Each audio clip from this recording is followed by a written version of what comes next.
Hello' মোৰ ছাত্ৰ ছাত্ৰীসকল, আজি আমি integrated pest and disease management in vegetable crop ইয়াৰ বিষয়ে আলোচনা কৰিম। তাৰ আগতে তোমালোক জানি লোৱা, পেষ্ট আৰু ডিজিজ এই দুটা আমাৰ বেলেগ বেলেগ বস্তু হয়। পেষ্ট মানে হ'ল সেইবিলাক আমাৰ অৰ্গেনিজম যিবোৰে আমাৰ খেতিত কি কৰিব, ডেমেজ কজ কৰিব। ইয়াত আমাৰ মেইনলি ইনচেক্টৰ বিষয়ে ষ্টাডি কৰা হয়। যিবিলাক আমাৰ ইনচেক্ট পেষ্ট আছে নহয়, ইনচেক্ট মানে হ'ল আমাৰ পোক পৰুৱাবোৰবিলাক। যিবিলাক আমাৰ পোক পৰুৱা আছে সেইবিলাকে আমাৰ যি ডেমেজ কজ কৰে সেইবিলাকক ইনচেক্ট পেষ্ট বুলি কোৱা হয়। আৰু ইয়াত আমাৰ ডিজিজ মানে হ'ল আমাৰ বেমাৰ, মানে এইবোৰ কি কৰে, পেথোজেনে ডিজিজ কজ কৰে। যি অৰ্গেনিজমবোৰে আমাৰ ডিজিজ কজ কৰে তাক পেথোজেন বুলি কোৱা হয়। এই পেথোজেনবোৰ কি কি হ'ব পাৰে? পেথোজেনবোৰ আমাৰ বেক্টেৰিয়া হ'ব পাৰে, তাৰপিছত আমাৰ ফাংগাই হ'ব পাৰে, আৰু আমাৰ ভাইৰাছ হ'ব পাৰে। মেইনলি আমাৰ এইকেইটাই আমাৰ পেথোজেন হয়, যিয়ে আমাৰ গছৰ বেমাৰৰ সৃষ্টি কৰে। ইয়াত আকৌ এতিয়া integrated pest and disease management মানে কি? মেনেজমেণ্ট মানে হ'ল আমি কি কৰিব পাৰোঁ, যিবিলাক আমাৰ পেষ্ট আৰু ইনচেক্ট আছে এইবিলাকে যি আমাৰ বেমাৰ কজ কৰে বা আমাৰ খেতিত ডেমেজ কজ কৰে, লছ কৰে, তাক আমি কেনেকৈ কমাব পাৰোঁ, এইটো কি হয় এইটো আমাৰ মেনেজমেণ্ট হয়। এতিয়া integrated pest and disease management মানে, এতিয়া যদি কওঁ যে আমাৰ খেতিত পোকে ধৰিছে বা বেমাৰ হৈছে, তোমালোকে কি কৰিবা? যে এইটো আমাৰ কি কৰিব লাগিব, আমাৰ কেমিকেলবোৰ স্প্ৰে কৰিব লাগিব। যিবিলাক আমাৰ সাৰৰ দোকানত যিবিলাক আমাৰ ঔষধ আছে সেইবোৰ কিনি আনি আমি স্প্ৰে কৰোঁ। কিন্তু এইটো আমাৰ কি হয়, এটা মেথডে হয়, এইটো আমাৰ কেমিকেল মেথড হয়। তো আমাৰ কেমিকেল মেথডৰ উপৰিও আমাৰ বহুত কেইটামান মেথড আছে, যিবিলাক আমি গোটেইকেইটা মেথড ইউজ কৰি আমি যিটো ইনচেক্ট পেষ্ট আৰু ডিজিজক যিটো আমি মেনেজ কৰোঁ তাক integrated pest and disease management বুলি কয়। ইয়াৰ বাহিৰে বাৰু কি কি মেথড থাকিব পাৰে? আমাৰ আছে ফিজিকেল মেথড আছে, আমাৰ মেকানিকেল মেথড আছে, তাৰপিছত আমাৰ বায়'লজিকেল মেথড আছে, আমাৰ বিহেভিয়াৰেল মেথড আছে,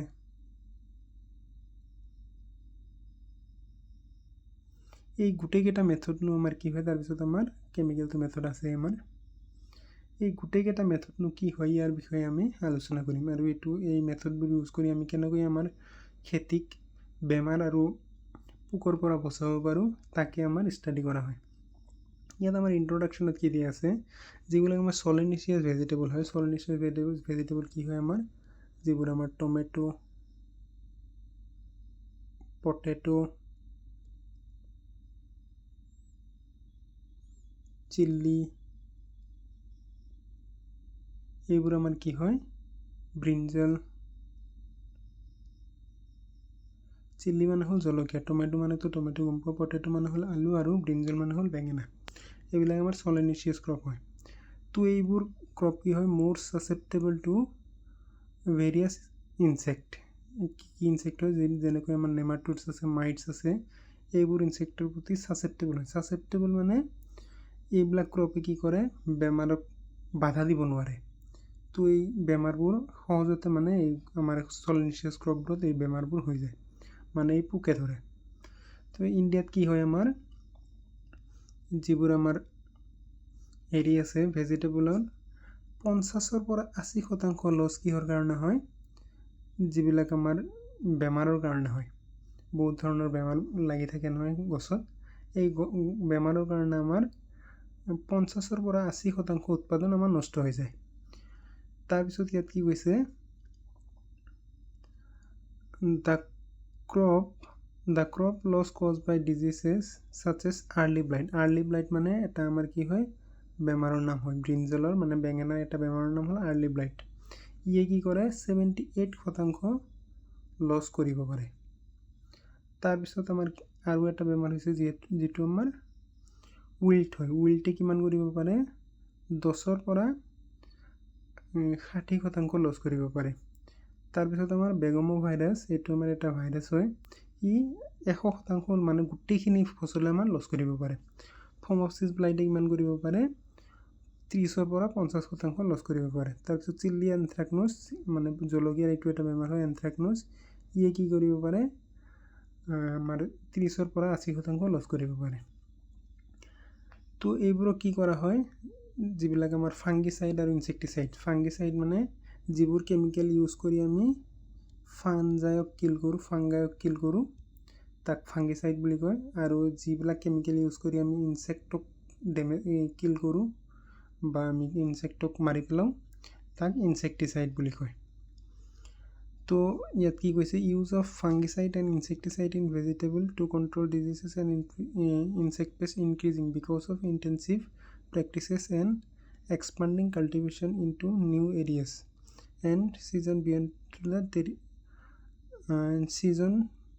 beyond the traditional range of cultivation. ইয়াত কি কৈছে, আমাৰ যিটো আমাৰ কেমিকেল ফাংগিচাইড ইনচেক্টিচাইড আছে এইবোৰৰ এপ্লিকেশ্যন বহুত বাঢ়ি গৈ আছে।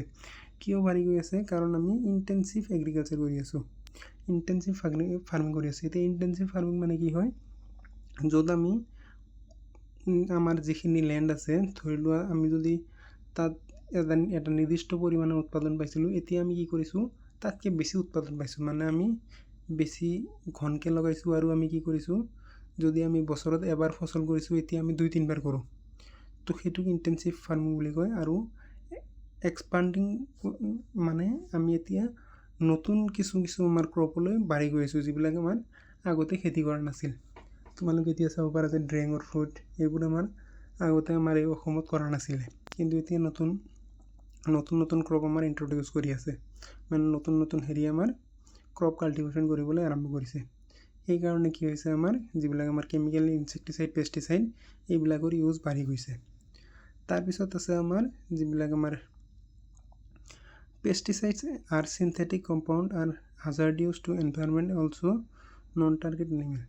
ইয়াত কি কৈছে, যিবোৰ আমাৰ চিন্থেটিক পেষ্টিচাইড আছে, পেষ্টিচাইড মানে হ'ল যিবিলাক আমি পেষ্টক কিল কৰাৰ কাৰণে ব্যৱহাৰ কৰোঁ। অলপ আগতে মই কি ক'লোঁ যে পেষ্ট মানে যিকোনো অৰ্গেনিজম হ'ব পাৰে যিবিলাক আমাৰ ক্ৰপক ডেমেজ কৰিছে, সেইটো আমাৰ ইনচেক্ট হ'ব পাৰে, এইটো আমাৰ যিবিলাক আমাৰ ৰেটছ আছে মানে নিগনিবোৰো ক্ষতিকৰণ হয় সেইবোৰো হ'ব পাৰে, বা মাইটছ হ'ব পাৰে। তো ইহঁতক কিল কৰাৰ কাৰণে যিটো আমাৰ কেমিকেল ইউজ কৰা হয় তাক আমাৰ পেষ্টিচাইড বুলি কোৱা হয়। তো পেষ্টিচাইড কি হয়, আমাৰ যিটো আমাৰ পৰিৱেশ আছে ইয়াৰ কাৰণে ভাল নহয়, পৰিৱেশৰ কাৰণে ক্ষতিকাৰক।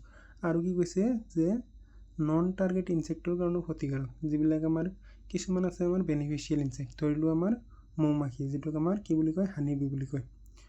তো হানিবিটো আমাৰ কাৰণে উপকাৰী হয়।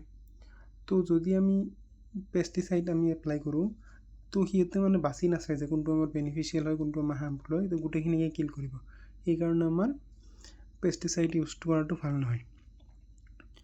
ইনডিস্ক্ৰিমিনেট use of improper application of pesticide create the ecological imbalance and destruction of the beneficial insect and emergence of the pest resistance। ইয়াৰ কাৰণে আৰু কেইটামান কি অসুবিধাৰ কথা কৈছে, যদি আমি যধে-মধে ইউজ কৰি থাকোঁ আমাৰ পেষ্টিচাইডবোৰ, এইবিলাক আমাৰ ইক'লজিকেল বেলেঞ্চ আমাৰ বিগড়ি যাব। মানে আমাৰ কি হ'ব, ইক'লজিকেল বেলেঞ্চ মানে ধৰি লোৱা কি হয়, সাপে নিগনিক খায়, নিগনিয়ে আকৌ কাক খায়, ইনচেক্টক খায়।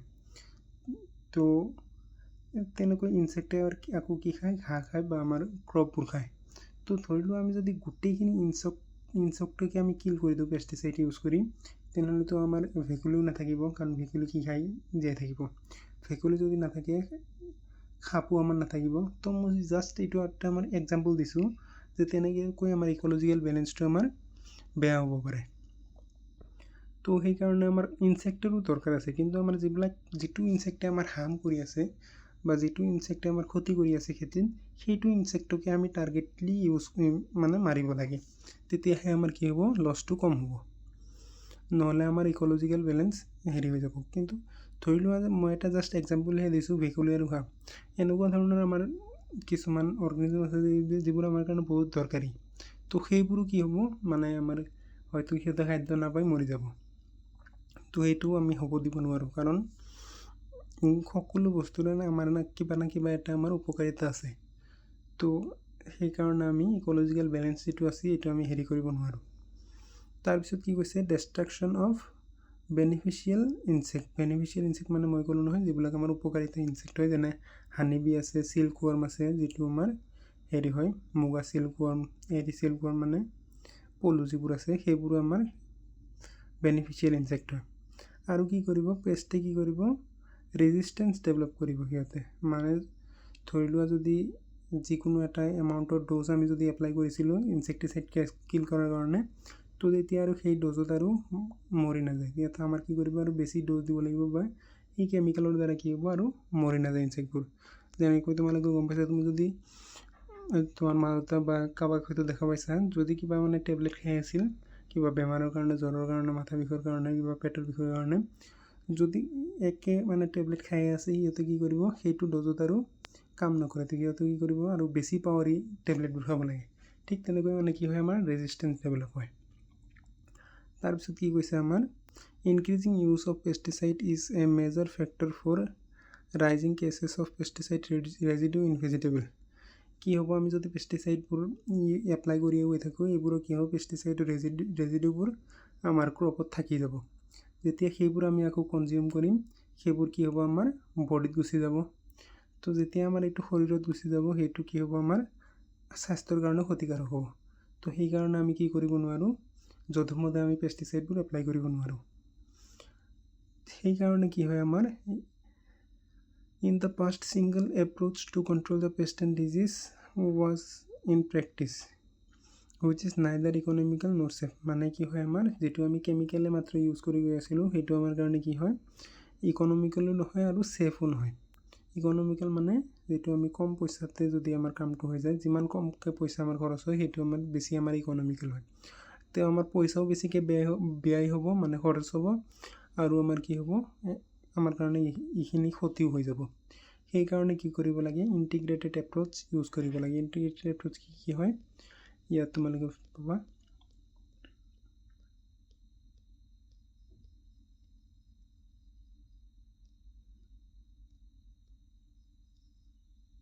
তো ইয়াত আমাৰ আছে যে যিবিলাক আমাৰ cultural method physical method mechanical method behavioural method biological method আৰু কেমিকেল মেথড এই মেথডবোৰ আমি নেক্সট ক্লাছত আলোচনা কৰিম তোমালোকে ভিডিঅ'টো লাইক কৰিবা আৰু তোমালোকৰ যিবিলাক দৰকাৰী যিবিলাক তোমাৰ বন্ধু বান্ধৱীসকল আছে সিহঁতৰ হয়তো নিশ্চয় দৰকাৰ হ'ব পাৰে তো সিহঁতক শ্বেয়াৰ কৰি দিবা আৰু চেনেলটো ছাবস্ক্ৰাইব কৰি দিবা ধন্যবাদ